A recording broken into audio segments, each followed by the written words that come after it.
right, let's get questions in the chat for Ryan Ramczyk. First one from Asia.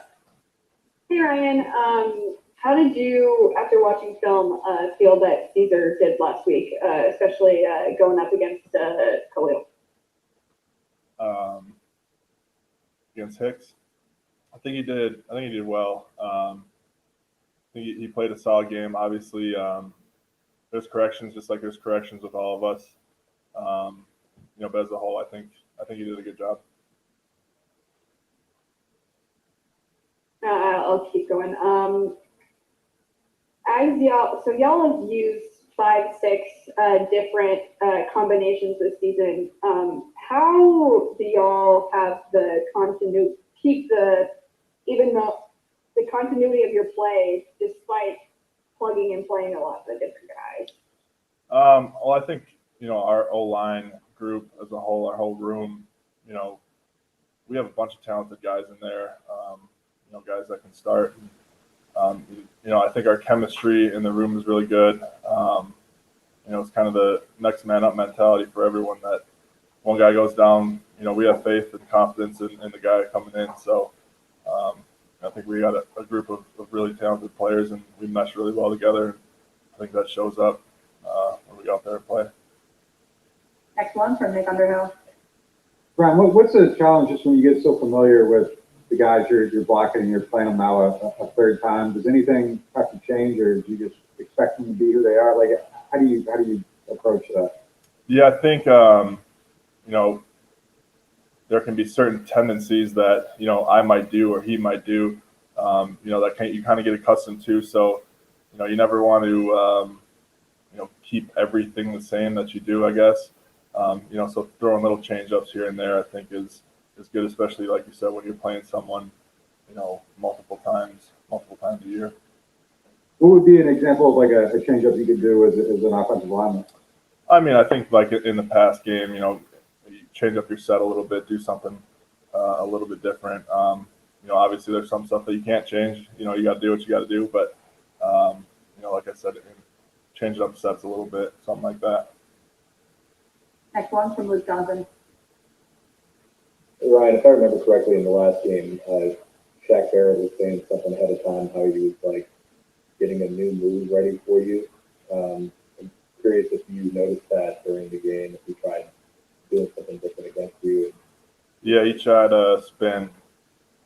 That was I think that was his new move, because he usually doesn't do that. But yeah, he usually didn't do that, but he tried it. How'd it work out? It didn't. Next one from Doug Mouton. Hey, Ryan, the rushing numbers have been up all year this year compared to the last few years. Went over 120 yards in the first playoff game. Can you put your finger on a reason or two why, with largely the same personnel, the numbers running the ball have been so much better? I mean, I can't really put a finger on it other than, we take a ton of pride in running the ball. And we have a mentality that we're going to run the ball. We're going to do it efficiently. We're going to come off the ball. We're going to be aggressive and kind of a beat you up mentality. So that's kind of what our mindset is going into those games, every game. Next one from Luke Johnson.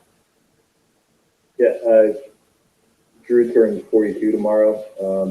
I'm curious if you could guess what you would be doing at 42 years old. What would that be? Oh man, I don't know. I've never thought about that. That's a long ways for me yet, so I'm not sure. All right, I'm just correcting myself. It's Friday. He turns 42. Okay. Next one from Chris Donald. Ryan, you mentioned Shaq's new spin move, but aside from technique, did you see these schematic changes from week 1 to week 9 and how they were rushing? Yeah, I wouldn't say, nothing too crazy that pops out. Obviously, they do, they like the blitz. They do a good job at doing different things. They're a good defense. There's no question about it. And, they do a good job with what they do. So, yeah. Next one from Nick Underhill. your counterpart, Sharon, seems to go viral every week with the blocks. What's one of the crazy, like, do you have like a craziest moment or most incredible thing you've seen from him, either in game practice, anything? Oh man, he's a freak athlete. Great offensive lineman, and I think what was it, Minnesota, where he had a crack and he went and pulled and blocked the corner into the end or into the sideline or whatever it was. That was something you don't see a lot of. That was impressive. Next one from Mike Triplett. Ryan, I guess it can be a lazy narrative sometimes to describe a game as a quarterback versus a quarterback, but I guess if it's ever warranted, is it fair in this matchup to talk about Brees versus Brady, and is it kind of special to be a part of a game like that? Yeah, I mean, you're talking about two, future Hall of Fame quarterbacks, and have been great at their position for a very long time. So it's it's obviously special to be a part of something like that, for sure. Next one from Brett Martell. So Ryan, between the quarterbacks and obviously tremendous skilled position players on both sides, there'll be a lot of focus on that. Could you just briefly divert our attention to the significance of the line play in this game and what you think will be important to accomplish there, tip the balance? Yeah, I mean, obviously, I think a huge key, for us is getting the run game going. They're one of the best in defending the run, but that's obviously a huge part of our game, and helps open up different areas. So, for us, we know that's a huge goal for us is to get the run game going this week. Next one from Luke Johnson. Ryan, I feel like there's like a lot of stories out there about Drew's competitiveness, like just kind of across the board. What's one thing that kind of stands out to you, and like if I'm asking you about that, like I'm trying to think of what the Drew Brees competitive thing is, what would it be for you? You're saying like what sticks Yeah, out? like is it just strictly football related, or does like he come in and just like smoke dudes with ping pong? Like what kind of stands out to you, just like in terms of him as a competitor? Man, he's just so focused on his craft, and it's like every day is a new challenge for him, and watching the film or being out at practice, and it's just like he's always challenging himself to be better, and you can really see that. It's never like you said, he's going to be 42 years old. He's been playing this game for how long? You think maybe, I don't know, there'd be something where it'd be like, I don't know, he knows everything, but he's constantly, studying and working at his craft, which is that's impressive. Next one from Catherine Terrell. This is kind of bouncing off Luke's question, but what's the most incredible play you've seen Drew make on the field over the years? Most incredible play. I'd have to get back to you on that one. I don't know. I'm putting you on the spot. I'm sure with him, it's not even necessarily like he threw this 50-yard touchdown pass. I'm sure with him, it's more something where he saw something that most people wouldn't have seen. So I know it's a difficult question. I was just curious if anything. Yeah, I mean, I don't have anything that pops out, but like you said, he's out there diagnosing everything, and he's a special player. Next one from Peter.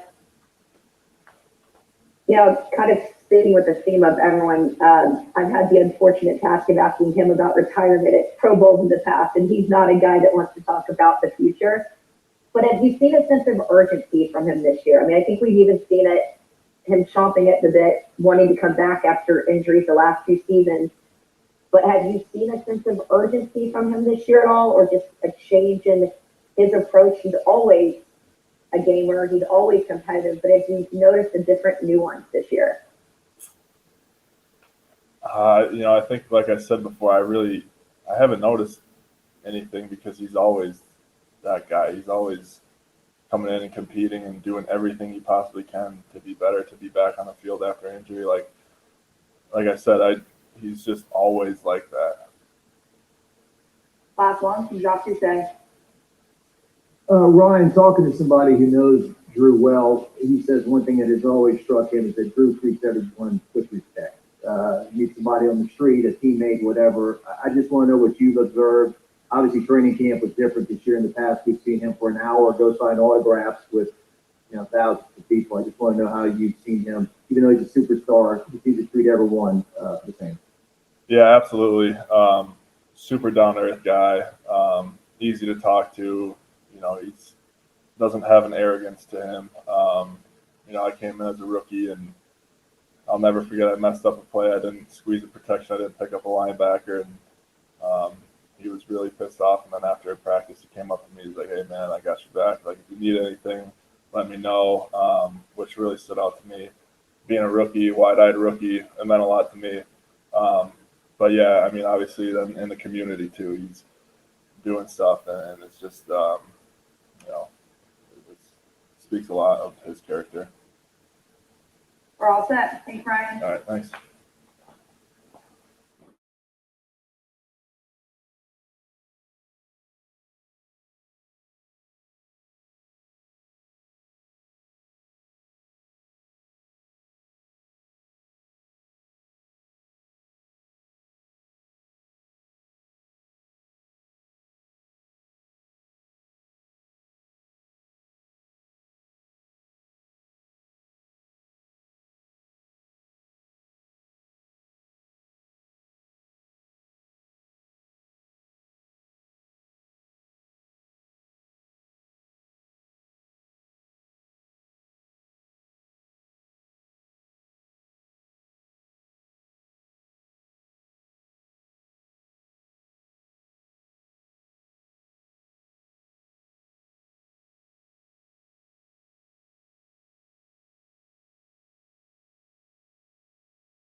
And Jordan.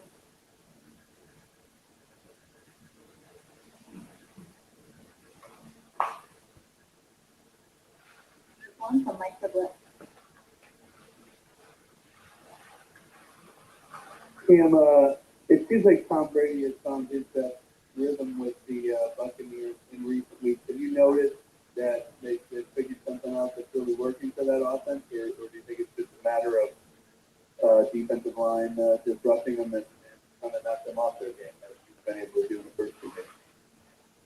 I feel that Tampa Bay has done a phenomenal job all year of being consistent on offense and defense. I mean, we always speak of their weapons: Mike Evans, Chris, LaShawn, Leonard, Gronk. I mean, they don't have a lack of weapons for anything on the offense side of the ball. Driven by Tom Brady.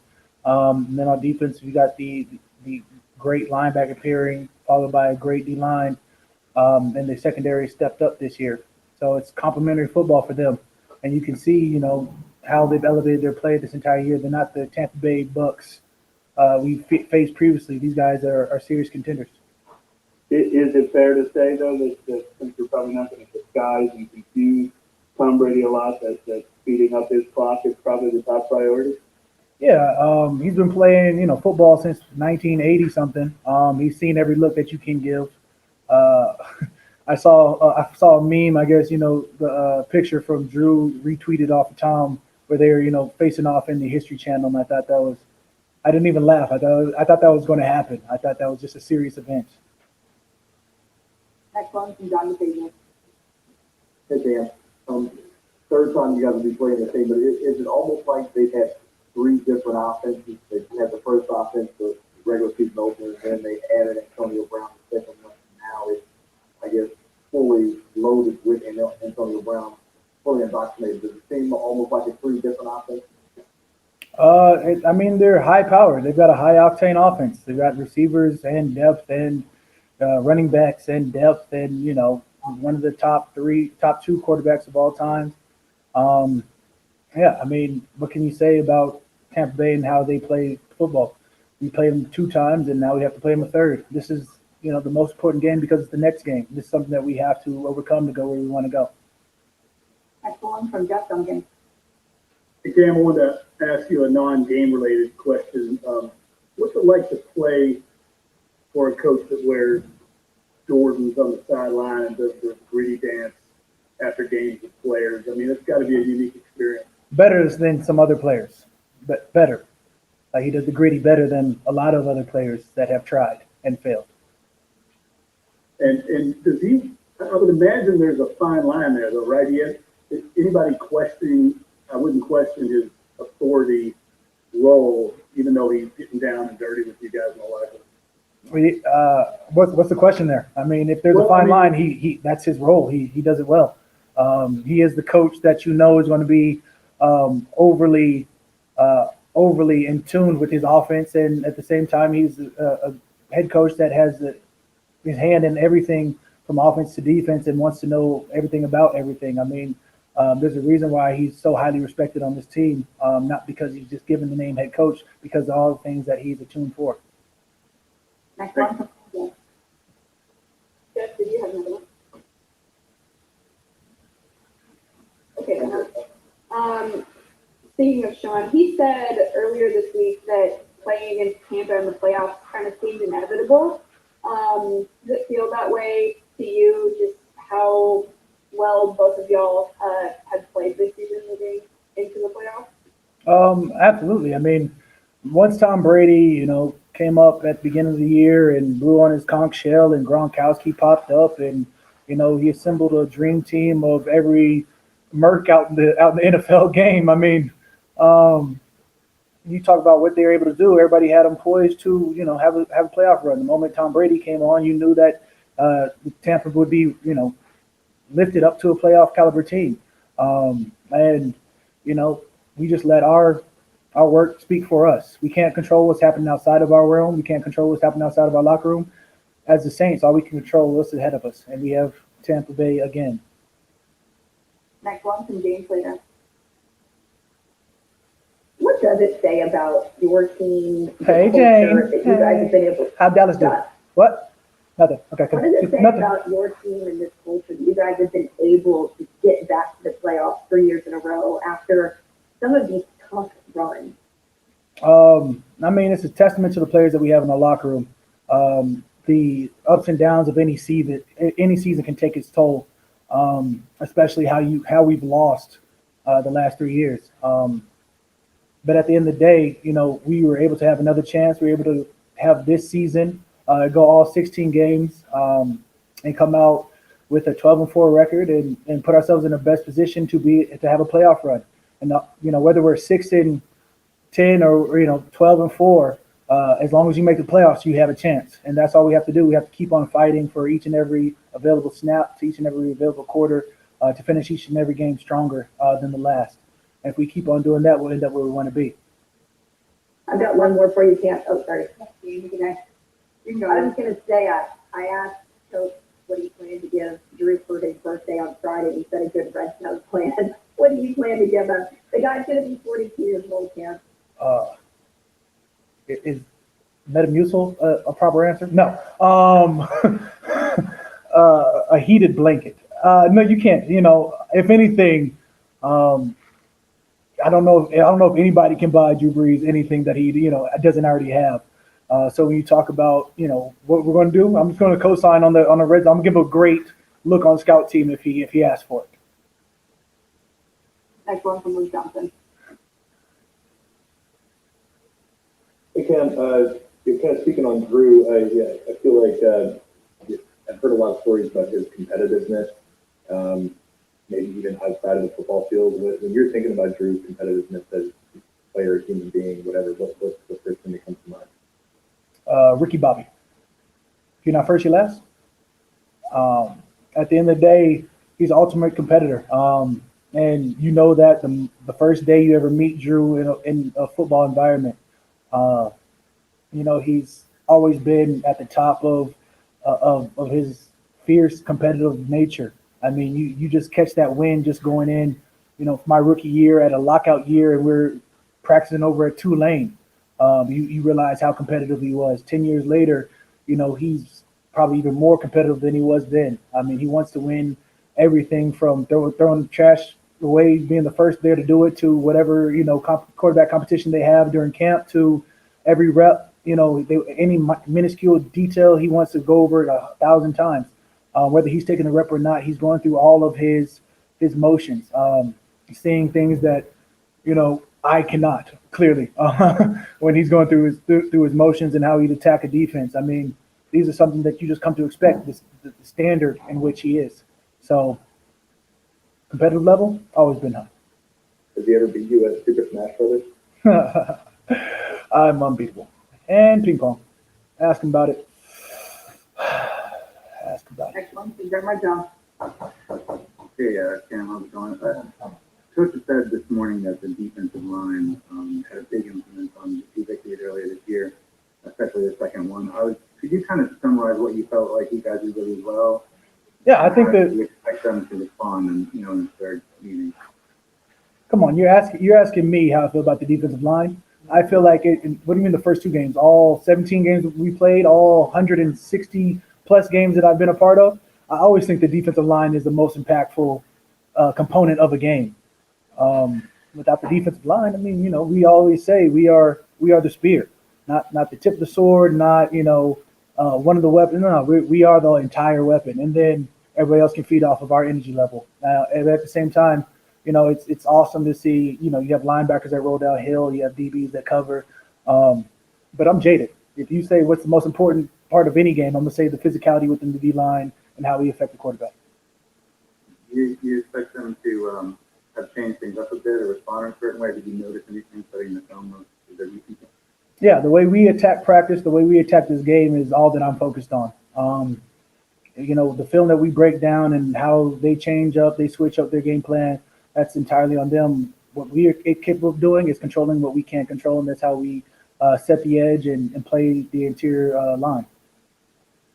Next one from Ace Morale. Yeah, you were joking about that meme, thinking it might be real. Was it because you guys were on Nick last week that you thought maybe they might be putting us on? I'm just saying, the first time it's ever been a Nick game, I thought, maybe History Channel might have been next. All right. Well, I just wanted to ask you, kind of following up on what Brett said, just how important is getting pressure and kind of making that team one-dimensional considering running back they've got? Very important. The most important.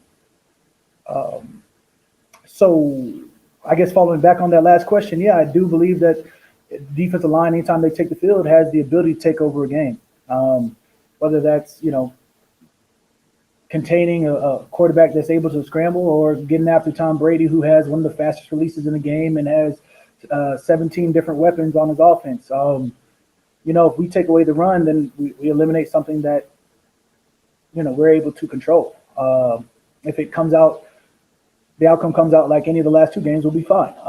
But we do know that they have, one of the top greatest quarterbacks ever, and we have to be able to have a game plan that affects him. So we're going to focus every day, every play on what we can. Next one from Dr. Say. Hey, Cam, I guess you guys have gotten used to it by now this whole season, but usually right now we'd be talking about playoffs, sold out Superdome, rocking crowd, defense feeding off of that. How have you as a defensive player this year, what's that been like for you, not having that behind you and playing football? I don't know how many people were in the game last game, but it got loud. We may not be at full capacity, but compared to the last 8 home games, this 9th one was rocking. So if we're able to have that many people or a little bit more, whatever the situation is, we can feed off of that. If not, we bring our own juice. Our cup runneth over when the fans are in. Last one from Amy Joe. Yeah, going back to Drew and him turning 42 later this week. Have you thought about where you'll be at 42? Think you should be playing, cutting up at the level that Drew is? Playing what? I don't know. Football, Smash Bros, ping pong. Yeah. 42, most definitely. Can't wait. 42, my dog Tank will be 16, 17, 16. Maybe he might be 17. Graduate high school early. I'll be doing, I'll have the privilege of watching him hopefully play sports at the next level or not, and just be supporting him being what he is. All right, we're all set. Thanks, Cam. Who that? Hey, Cam,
Yeah, go ahead.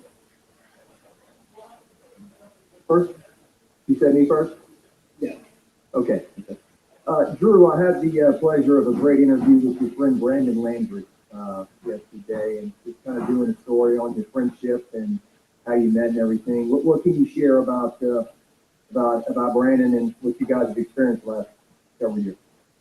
Yeah, so obviously Brandon Landry is the co-founder of Walk-Ons Sports Bistro, and now I have a chance to be his partner with that for the last going on 6 years now. So it's actually a funny story because when Walk-Ons first arrived in New Orleans, which would have been I believe 2011, I remember I would drive by it on the way to the Superdome, for every game day. And it was always packed outside. Everybody always seemed like they were having a great time. So I was like, man, I got to go check out Walk-Ons. So I remember walking in, and at the time I was a Jimmy John's franchisee. I just brought Jimmy John's to New Orleans. And so I was interested in, the restaurant industry. And down the road, I'd always kind of dreamed of having my own sports bar concept. And so I walked in for Walk-Ons, and the minute I walked in, I looked around and said, you know what, if I were to build a sports bar, it would look and feel exactly like this. I loved everything about it. I loved the culture. I loved the vibe. Loved the menu, loved the food, loved everything about it. And so it was not too far after that I said, you know what, I'm just going to look Brandon up. I'm just going to cold call him, introduce myself, and ask him if he wants to sit down and just have a conversation about the business and just kind of see where it goes. And so that's actually how we met, was just called him up and said, hey, I love Walk-Ons. Would love to, talk to you about it and see what your long-term vision and goals are. And we sat down and hit it off. And it was at a time when, they were looking to franchise. They were interested in the work that I'd done with Jimmy John's and bringing it here and kind of my long-term goals and vision with that. And we meshed. And it was pretty amazing because I think we Walk-Ons had 3 units at the time. And now we just, I think, opened up our franchise number 46 and 47 nationwide, which is pretty awesome. But I'll tell you what, Brandon has been a great partner, and a guy who, ironically, was in college at LSU as a walk-on basketball player at the exact same time that I was at Purdue. So we are the exact same age. He was a business major, I was a business major. So there's just so many similarities. We both have such a love of sports, but I think more so than that, a love of being part of a team, being part of something greater than ourselves. And it's been awesome to be partnered with him with Walk-Ons, because I think we're really building something special there. Drew, if I could ask one follow-up, he said the one thing he admires about you the most is the way you treat people. He said he went to an LSU baseball game with you, took an hour for you to get to your car, to your seat, and you signed every autograph. You were friendly to every person that came up to you. He said you can't walk on the street without people. But where does that come from? Is that your upbringing? Is that how do you treat with every person that you said? Well, I think a lot of that's just how I was raised.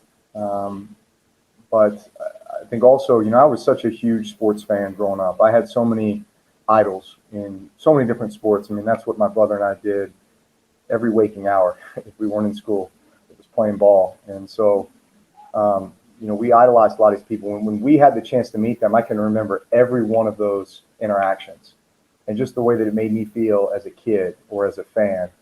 And in many ways, that inspired me in some way to continue on. And so I think I look at that now as, well, now the roles are reversed and I have that opportunity. Every person I meet, every interaction I have, especially with a kid, may be the turning point or the defining moment for them with what they choose to do in life. And it may not be sports related, but if that's something that they can reference in a positive way that makes a difference for them, that's what it's all about.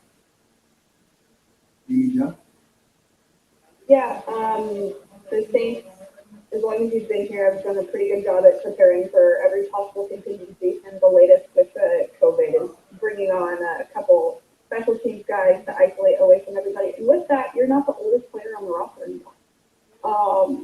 Happy birthday on Friday, by the way. So thinking about being 42 and still playing this game and playing against Tom Brady, who's a veteran, use the that. Have you thought about that at all this week? I know you retweeted the History Channel meme that Tom put out there, but anything special about this matchup moving forward? Listen, I think Tom and I have a friendship and a mutual respect. We were texting back and forth on Monday, just kind of chuckling at this, this whole scenario, right? Listen, he's 43. I turned 42 on Friday, so that's 85 years and a lot of football experience that's going to be on the field on Sunday. Listen, when Tom Brady signed with the Bucs, and I knew that he was coming to our division, I envisioned this game. So what was that? 9 months ago, 8 months ago, I envisioned this game happening because I knew our aspirations as a team to be in the playoffs and beyond, and I certainly knew what he was bringing to the Bucs and that talented roster. And so I think this is probably where we all envisioned being at this point in the season.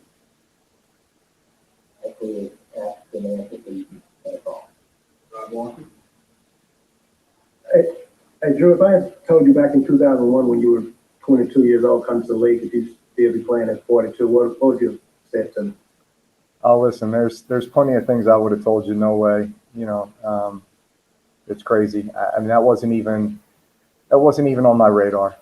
I've said this many times, but when I signed with the San Diego Chargers back in 2001 as a second-round pick, my goal was just at someday to become a starter.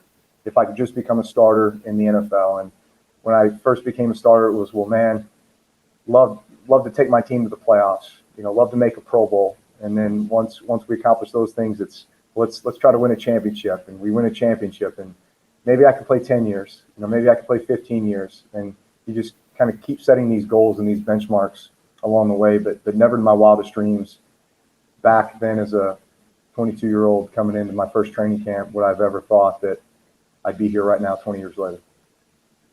Johnson?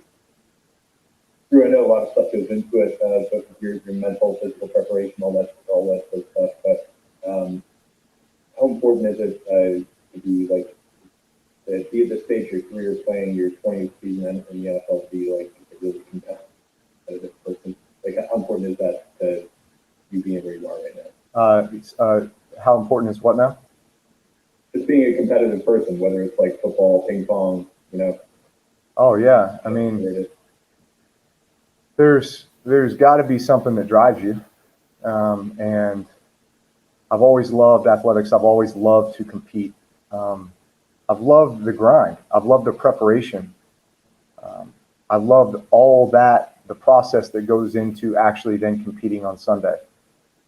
So much of that is part of the fun, and that's what drives you and to be your absolute best. And that is what the competition is about. It's about the opportunity to compete and find ways to win. So is that a huge part of what drives me? Yes. I love seeing you recreate that photo from 10 years ago with Balin, and have enjoyed seeing those kids grow up and be around you at the facility and at the Pro Bowl. I know this means a lot to you 20 years in, but does this mean even more to you now that your kids are a little bit more invested? You talk about them being involved in their fantasy groups and loving this game. Does this run this year for them as they get older mean a little bit more to you? Yeah, it does. Absolutely. And it's what has made me want to continue to play as well, is because I know that they're old enough to really understand it and get it and be a part of this. And these are memories that they'll have forever. And they're such huge fans of the game too. They're playing flag football. They love coming home and playing Madden and creating their own teams. And they played fantasy football this year. To the point where I think Balin had Alvin Kamara on his team, and the championship game was the Christmas Day game. So AK scored him like 50 points and he won the championship. So if he could have run up and give Alvin a hug, he would have, and told him thanks for helping me win my fantasy league. So I mean he and speaking of that game, he's been wearing me out because he wanted a Justin Jefferson jersey. He wanted me to swap jerseys with Justin Jefferson to give to him for his birthday, which is also on Friday, by the way. So I mean, listen, he was in the suite doing the gritty this last weekend, right? So where do you think he learns all this stuff? He learns that they're so perceptive and they learn so much from what they see from the guys in the locker room and press conferences and highlight videos and everything. But listen, those are the moments of inspiration for them. And just like I talked about, the interactions that I have a chance to have with people just out and about. These are the things that will motivate and inspire them to, be what they want to be in life.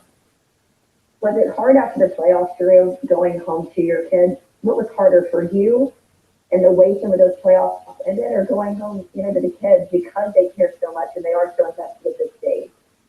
Yeah, well, listen, there have been some really funny moments with the kids. I think I told you about when we played the Giants back in 2015 at home. It was that crazy game that we won 52-49, but Balin's favorite player at the time was Odell Beckham Jr., and he wanted to wear OBJ's jersey to the game. And my wife told him, no, you're not wearing an opposing player's jersey to the game, even though he's your favorite player and he went to your school. You're not doing that. So after the game, I go up to the family area. I'm giving everybody hugs, and I can't find Balin. And she says he's over in the corner pouting because the Giants lost. I'm like, yeah, but Dad won, so he better be happy he's sleeping under my roof. But stuff like that, like I remember coming home after the Houston Texans game, I think back in 14 or 15 at their place, and J.J. Watt had sacked me a few times, and I walked in the door and I'm like, man, I'm so glad to be home. I just get to play with my kids and hang out and just relax. And I come in, the kids give me a hug, and they're like, Dad, sorry you lost. Hey, let's play. And I'm like, all right, great. That's all I want to do is play. They're like, all right, you be you, and we're going to be J.J. Watt. So you stand there, and we're just going to sack you. I'm like, oh, okay, this sounds like a fun. We'll just continue. You have a continuation of what just happened in the game for the last 4 hours. But it's stuff like that just it's kind of refreshing just because the kids are so innocent, and they do have short-term memories. There's definitely been those moments where they've been upset, but man, they click out of it pretty quick, and then it's all about just playing ball and being with Dad. Definitely. Hey, Drew, I wanted to ask you about how you've seen Sean Payton's leadership and coaching style evolve over the years. Like I assume doing the gritty wouldn't have worked on your 2016 with that veteran group you have with Scott Vita and Scott Shanley. I mean, did he change with the times as you played under him? Yeah, I mean, I think the game's changed, the game's evolved, and I think he as a coach has evolved. I mean, listen, there are those values and those character traits that always stick with you and are always part of what you are trying to build as the foundation of your team. And so as far as that goes, as far as how we do business and our preparation and the sense of urgency that is created and his very clear description as to each and every week what it's going to take to win a game and what we need to do in regards to the work during the week to win that game, like that will never change, because that's just ingrained in him, and that's who he is. But I mean, I would say that, listen, each team has its own personality, right? And could I have imagined basically our locker room being turned into a nightclub after every win back in 2006? No, but that's basically what it is. We got the smoke machines and speakers and, guys dancing, having a great time. I mean, that's been some of the evolution and I don't even know when that started or kind of where that came from, but I think it was around the 17 season. It was just, and we do have this era, of players and core leaders that have now been with us for a while and been a part of this run, that have made it that way, and at some point, I think Sean would always say this, any head coach will say this, is, the team takes control of the team. And there's a level of accountability that exists where the head coach doesn't even need to say anything because it's going to be taken care of with the leaders on the team, the captains on the team. At the same time, there's a time to work and there's a time to play and have a good time. And I think this team, as much as any that I've ever been a part of, we know when to work and we know when to have fun. Marcel? Did you, first of all, apparently you were not offended by the History Channel meme, and I'm curious about your take on that. Second, I was wondering if you've noticed the kind of dichotomy between the quarterbacks that are left in the AFC and the NFC, where you have, you and Rodgers and Tom, and then on the other side, all four guys are younger than Jared Goff, I believe. So I wonder what you think, what you make of that. I think that says about the maybe current and future of that position in the NFL. Yeah, I guess that's interesting. There's obviously me, Tom, and Aaron have played this game for a long time and been around for a while. And then on the flip side, I think you've got so much young talent at the quarterback position around this league that really makes you feel like, and there's going to be a lot of exciting football in the future with these guys leading the charge. And it seemed like there's always another crop of QBs that are coming in the league too that are more prepared than the last group, and I'm sure that'll never change, and that's why people love watching these guys play. As for the History Channel thing, I thought it was hilarious. What was your question about it? last question for Michael. Were you okay with the depictions on there? But you seem to make him look a little cooler. Yeah, I was thinking Tom kind of had like I was going the biblical route. Tom kind of had the Abraham look going. I was, unfortunately, they made me look like the dad from Family Ties. I didn't like the hairline, I'll be honest. I would have liked a little thicker head of hair, I know I'm getting older and probably losing a little bit, but I would have liked a little more hair up top. I've never really been able to grow a beard, so maybe that's what I've got later on in my future. Maybe I'll get a nice, good, thick beard going. But I thought it was hilarious. When you said you two were texting earlier this week, I know you guys text all the time. Is it rare for you to text an opponent and appreciate the moment like that during the game week? Well, yeah, but I'd say there's probably Tom and I have known each other for a long time and been playing against each other since 1999. Maybe before a lot of guys that we're on the field with were born. So I think, like I said, there's a friendship there. There's mutual respect there. I think we have a lot of things in common and a lot of things that we both value and appreciate that are very much the same. All right, I appreciate your time. All right, guys.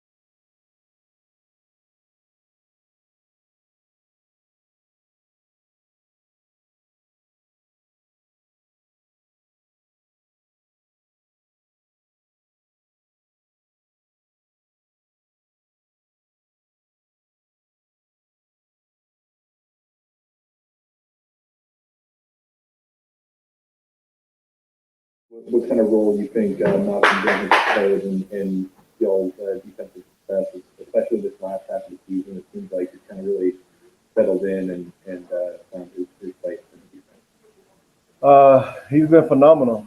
I think he's giving you everything that you can ask in a safety, from the back end to being in the box on fits. He's made a lot of plays for us. Turnovers, been great in the run game, been able to lock up tight ends and backs. He's definitely I think freed DA up to be able to make a lot of different calls because of the different things that he can do. A very unique player, hybrid type of guy that gives you a lot of versatility on defense. He's been phenomenal for us, a leader on the field and off the field as well. So I think that was definitely a home run get this offseason. Mario, offensively, is Tampa Bay kind of working on their third version in game one? You see another one first, and now basically another. Now that he's fully indoctrinated into that offense. Say that again. I couldn't really hear it. Is Tampa Bay essentially kind of working on their third offense. The first one, the first game of the season, then another one when Antonio Brown first joined the team, and now seeming like another one now that he's fully indoctrinated. I think they just they have a good offense. They have a lot of different personnel, a lot of explosive players that can do a lot of things. The offensive line is played really good. They got quite a few backs that can hit you in a lot of different ways, whether it's running the ball or out of the backfield in the passes. They got multiple dynamic tight ends and a lot of explosive receivers. And so, and one of the, if not the greatest, one of the greatest quarterbacks to ever play the game, running the show. And they've done a great job as far as play calling and getting all those guys the ball, which can be hard to do when you have that much talent. So they do a lot of things well, and they have a lot of talent on that side of the ball. Thank you. Yeah, along those same lines, I was going to say, what do you think Brady especially is doing so well in this 5-game win streak they've been on, and what's sort of the number one key for you to get him back to looking uncomfortable like he did in your match? I think he is the guy who he is because he does everything well. And he's done everything well for a long time. And so he's definitely the same guy that he's always been. There's no difference. And so, it is what it is. Yeah, DeMario, along those lines, Drew used to always talk about how much he looked forward to going against a great linebacker like Luke Kuechly and the chess match that kind of went on pre-snap. I'm curious, is that the case against Tom Brady? And do you, as a linebacker, look forward to that kind of mind game before the snap? I think it's a chess match in every game when you have great quarterbacks and great offensive coordinators going against great defenses and great defensive coordinators. That's just part of the game. It's very cliche to talk about the game being 80% mental and 20% physical, but that's essentially what's happening. From a talent standpoint, almost everybody on the field, they were just to go to head, it'd be probably about equal. But it comes down to the mental aspect of the game. That's each and every week. And when you see guys who are ascending to the top of the league, it just raises that level. Steve Johnson. Mario, this may be like a really simple question, but like when you guys are able to develop that pass rush with just the front four, what does that do for everybody else on that defense? Our front has played phenomenal all season. They're a big part of why we have had the success that we've had this year defensively. And we definitely need that to continue down the stretch to get to where we want to go. And so they played great last week. We're going to need to continue to play great heading into this game. That's D-line, linebackers, safeties in the box. You got to be able to make it hard up front. Brett Martell. Here's my curious what you make of Leonard Fournette season and his role with the Bucs. Obviously, he looked like a force of nature when he played for LSU. At times, his career has been a little up and down in the NFL. But you'll be facing him Sunday. Incredible talent. You don't see backs that big be able to move that quick and be able to get in and out of breaks. Be able to accelerate the way he does.